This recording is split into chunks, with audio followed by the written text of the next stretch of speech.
Assalamualaikum warahmatullahi wabarakatuh. Perkenalkan, nama saya Lintang Indriani Alenta. Saya dari kelas 10 kuliner 2. Di sini saya membuat video pembelajaran tentang interaksi sosial, komunikasi sosial, sosialisasi sosial, institusi sosial, dan dinamika sosial. Selamat menonton. Nah, materi pertama kita yaitu interaksi sosial. A. Definisinya, interaksi sosial berasal dari kata interaksi, artinya tindakan yang terjadi dua orang atau lebih yang bereaksi akan timbal balik melalui kontak secara langsung maupun tidak langsung. Sosial sendiri berarti mencakup saling berkesinambungan atau bekerja sama, seperti halnya manusia merupakan makhluk sosial yang tidak bisa hidup sendiri. Nah, untuk interaksi sosial itu sendiri merupakan hubungan timbal balik antara individu maupun kelompok untuk menjalin hubungan pertemanan, diskusi, kerjasama yang ditetapkan dalam kehidupan bermasyarakat. Ada yang tahu nggak sih syarat dan komponen interaksi sosial? Syaratnya itu ada kontak sosial yang merupakan hubungan antara dua pihak yang saling bereaksi dan menjadi penyebab awalnya terjadinya interaksi sosial. Ada dua macam kontak sosial loh, yakni secara langsung dan tidak langsung. Contohnya apa sih? Secara langsung itu kita bisa saling berkontak fisik dan saling bertatap-tatapan, misalnya jual beli dan lain-lain. Sedangkan secara tidak langsung kita menggunakan alat media perantara, misalnya handphone. Kita dapat bertukar pesan melalui telepon dan semacamnya. Kedua, ada komunikasi. Penyampaian dan penerimaan pesan berupa gagasan dari satu pihak ke pihak lain sebagai upaya mempengaruhi pesan yang disampaikan. Lalu, komponen interaksi sosial itu ada komunikator, komunikan, pesan, feedback, dan media. Komunikator itu sebagai pengirim ya, sedangkan komunikan itu sebagai penerima. Pesan maksudnya apa yang ingin disampaikan atau gagasan yang ingin disampaikan oleh pengirim. Sedangkan feedback atau umpan balik sebagai tanggapan dari penerima. Maksudnya itu adalah penerima pesan terhadap pesan yang ingin disampaikan itu sebagai tanggapan atau respon. Sedangkan media itu sebagai alat atau perantara yang digunakan untuk menyampaikan pesan, misalnya tulisan, lisan, gambar. Lalu ada bentuk-bentuk dan jenis-jenis interaksi sosial. Pertama, interaksi sosial asosiatif, maksudnya ke positif ya, itu ada kerjasama, akomodasi, asimilasi, dan alkulturasi.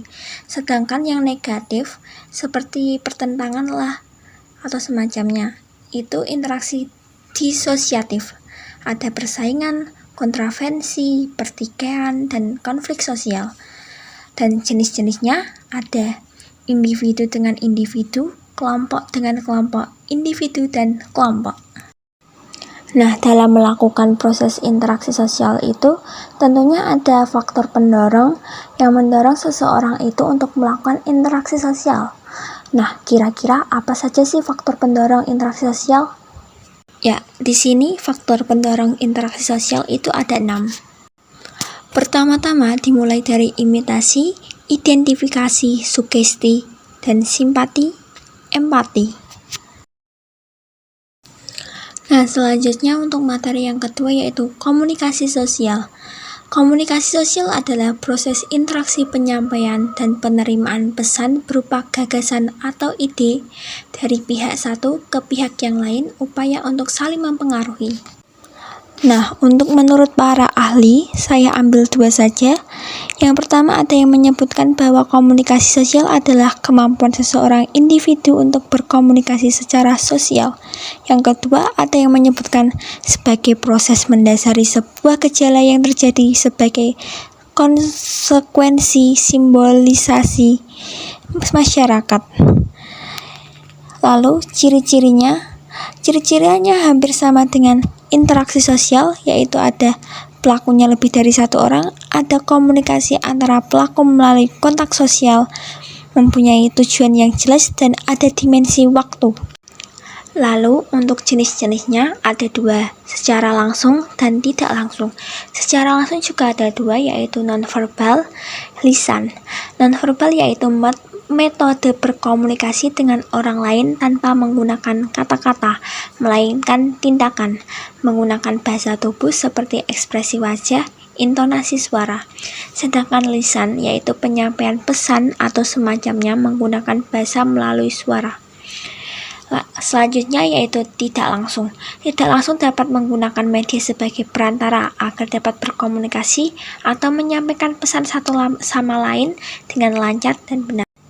Maksud dari perantaranya yaitu bisa menggunakan surat, terus ada handphone, bisa melalui telepon, dan lain-lain sebagai alat media perantara untuk berkomunikasi antara satu sama lain. Sebenarnya, komponen dalam interaksi sosial sama komunikasi sosial itu sama, yaitu tentunya ada komunikator, terus ada pesan, feedback, sama media. Nah, jadi tujuannya itu ada di komunikator sama komunikan, jadi sama-sama berperan. Nah, berperannya komunikator itu dalam penyampaian pesannya terhadap komunikan dengan tujuan yang jelas ya. Sedangkan komunikan itu berperan dalam menerima atau merespon pesan yang disampaikan oleh komunikator. Nah, manfaatnya dari komunikasi sosial itu sendiri yaitu mengisyaratkan bahwa komunikasi itu penting dalam membangun konsep diri dan juga aktualisasi diri. Ada untuk berkelangsungan hidup, membangun atau memupuk hubungan dengan orang lain atau masyarakat sekitar, dapat saling membantu dalam memecahkan masalah bersama.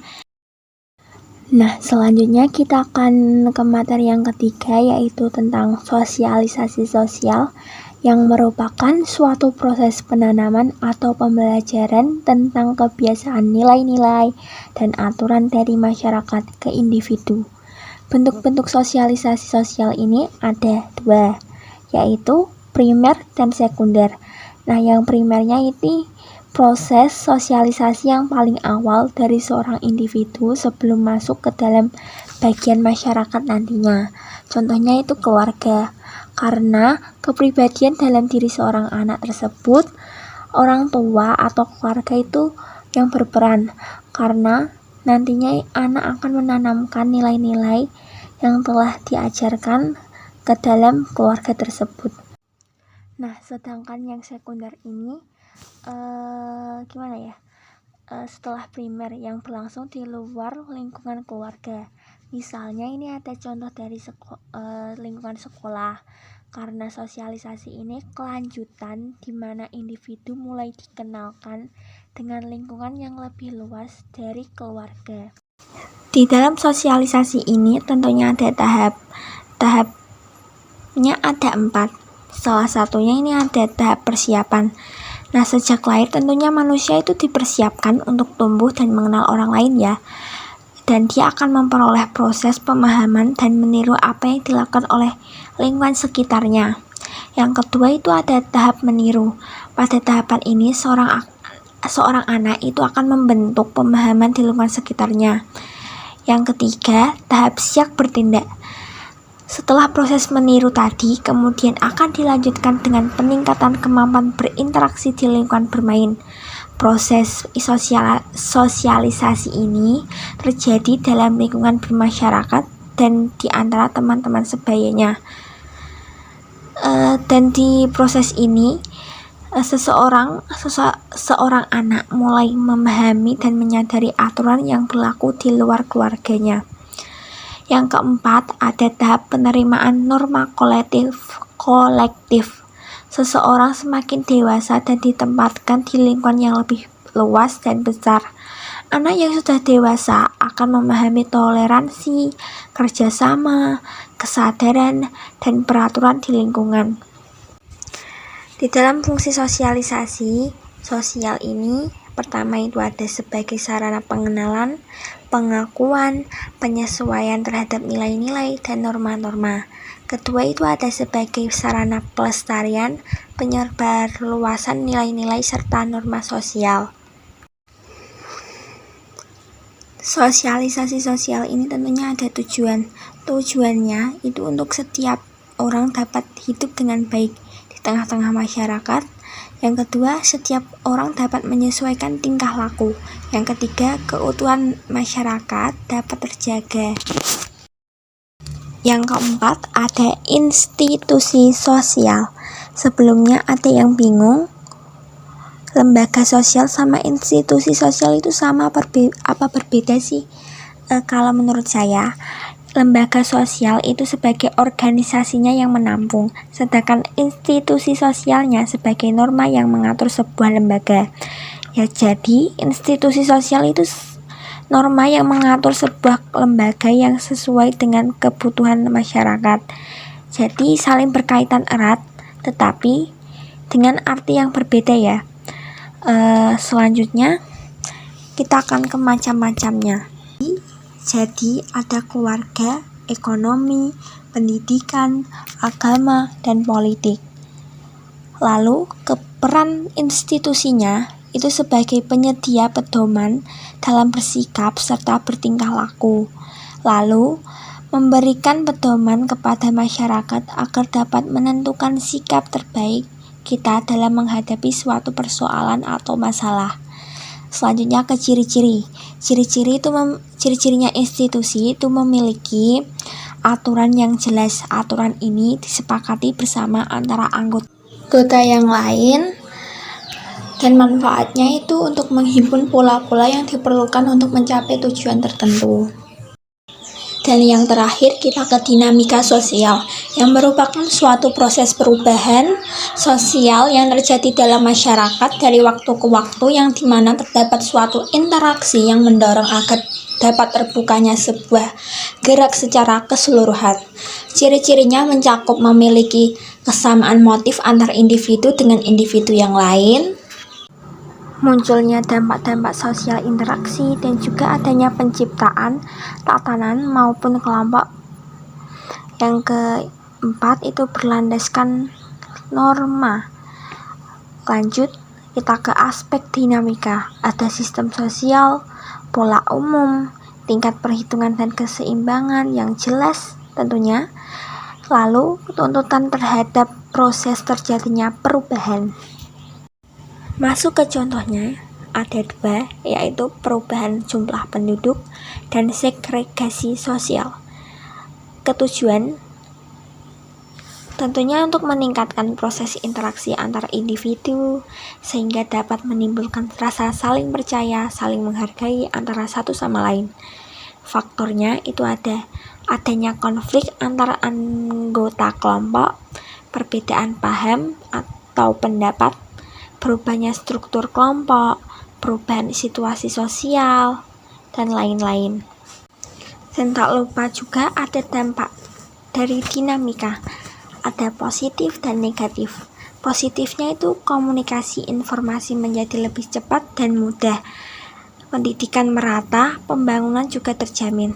Negatifnya, munculnya sikap individualisme dan juga pudarnya kebersamaan, sikap saling tidak percaya, dan kurangnya perhatian terhadap budaya lokal kita sendiri. Cukup sekian dari saya ucapkan terima kasih. Mohon maaf apabila ada kesalahan. Assalamualaikum warahmatullahi wabarakatuh.